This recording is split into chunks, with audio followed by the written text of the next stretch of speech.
અને આજથી તો આપણે નવા બ્લોગની શરૂઆત કરી દીધી. નવા બ્લોગની શરૂઆત આપણે હનુમાન દાદાના મંદિરથી કરીએ. આરું તો હેડ્યા દરવાજો ખોલવા, દરવાજો તો ખુલ્યો નહીં એટલે આયા પાછા. અને અમારે તો ગાડી હ નહીં એટલે અમે અમારું 2 પગવાળું બાઇક લઈને હેડ્યા મંદિરે. તમે તો ઘણું લાગવું કર્યું હો લે, આવું હોતું હશે કોઈ. અને હવે અમે મંદિરે પહોંચવા થયા.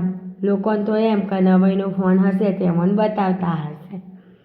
અને હવે આપણે મંદિરે પહોંચી ગયા. આરું તો હલવાયો લે, જબરો રસ્તો હો માદ્યો. હવે આરું દોડ્યા, દોડતા દોડતા થાક્યા ને હવે ઉતાર્યા ચપ્પલ. મંદિરે દર્શન કરી લીધા આંધુએ. અને હવે આરું નંખાશા સિંહના મોઢામાં આંગળી હોય ને, છોકરા તો ઉંદર પૂછડ જ. અને હવે દોડ્યા આંધું, હવે જશે મંદિરે.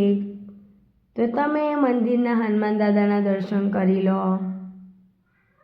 દર્શન કર્યા ને હવે આંધુ સિપાહીને સૂચના આપે છે કે ભગવાનનું બરાબર ધ્યાન રાખજો હો. અને હવે અમે ચાલ્યા મંદિરની બાજુમાં જે તળાવ છે ત્યાં.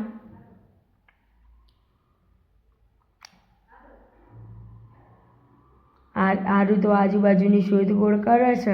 અને અમારા ગામમાં તળાવ છે, તમારા ગામમાં તળાવ હોય તો કોમેન્ટ કરજો. અને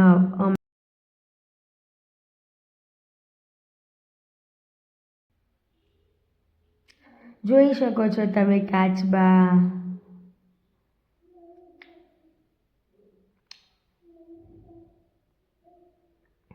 હવે અમે કાચબા જોઈ લીધા. અને હવે આરું તોડશે ફૂલ. મસ્ત ફૂલ ગુલાબના ઉગ્યા છે. ભાઈ ફૂલ તોડવું હતું તો ફેંકવું હતું તો તોડ્યું તું શું લેવા. અને હવે અમે હેડ્યા ઘેર. પાછા આરું ભાઈ હલવાયા. સારો ચકડી જેવો રસ્તો છે, દરવાજો છે. અને હવે અમે ઘેર જવા નીકળી ગયા. સુરત દાદા પણ જબરી કરે છે હો, ઘણો તાપ છે. અને હવે અમે આવી ગયા છીએ ઘેર.